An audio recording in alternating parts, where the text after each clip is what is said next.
everyone, today we are exploring how robots see and perceive the world, moving from raw data to informed decision.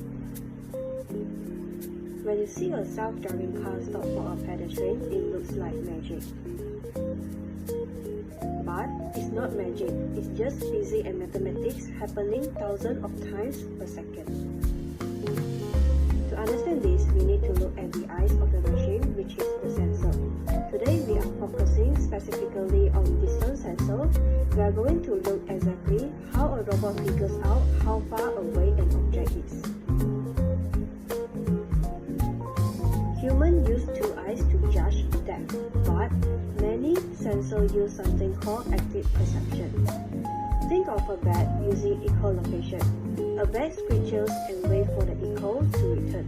Sensors do the exact same thing. They send out a signal and measure how long it takes to bounce back using either sound wave in ultrasonic sensor or light beams in LiDAR sensor. The core of this is the time of flight. First, the sensor emits a pulse at time t0, then the pulse hits an object and reflects.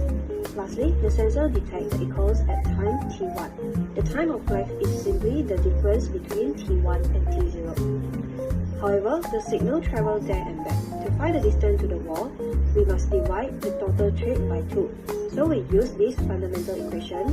Distance equals speed multiplied by time divided by 2. But measuring distance is only half the battle. This is just the data.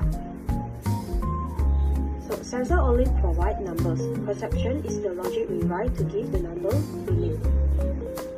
We call this perception loop. Sense, the sensor collects raw data from the physical world. Computes, where it takes those raw electrical signals and calculates them into meaningful values that the computer can actually understand. Decide, the code takes that calculated value, compare it against the rules, and choose the correct action to take. Now, let's look at this simulation. Here, we set a safety threshold of 30 centimeters. As the car moves, it enters the perception loop.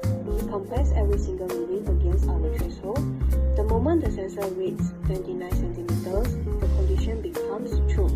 The logic immediately triggers a stop command preventing the crash. Unfortunately, sensors are not perfect. They have physical limitations.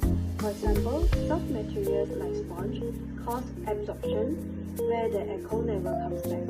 Angled surface cause diffraction, where the signal bounces away. And glass has transparency issue. LiDAR might shoot right through it without seeing it. Because a single sensor has these weaknesses, we cannot rely on just one. This is why modern robots use sensor fusion. By combining multiple sensors, they allow the robot to perform tasks faster, more efficiently, and most importantly, safely. I hope you find this video informative. Thank you.